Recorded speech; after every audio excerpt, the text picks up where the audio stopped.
Hey everyone, it's Damian Wise here with the Wise team at Keller Williams for your Wise Tips for Wednesday.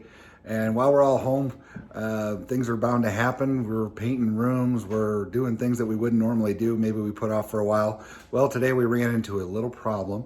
Our garbage disposal seized up. So we're gonna show you how to fix that and make a quick adjustment. So stand by, we'll show you how to do this. So I have my helper here, Madeline, and she's going to show us how to unseize a garbage disposal. So the first thing we did is we pulled out the clog, and it just happened to be a measuring spoon. Pulled that out and threw that away because it's pretty much garbage now. So Madeline, if you would, grab that little tool. You'll find that tool right there taped to the side.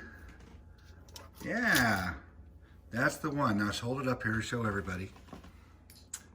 This is a tool that you can turn your garbage disposal from underneath.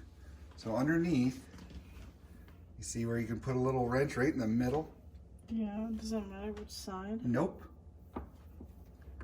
Put it in there and just give it a turn until it turns kind of freely. Good, that might just do it. Okay. Moving pretty easy? Yeah. Okay, so pull that out. Okay, now run the water. And turn on the garbage disposal. Let's see if it's working. Hey! There's still some plastic in there, but I think we got it done. I want to say thank you to Madeline for fixing the garbage disposal. Have a great day, everyone.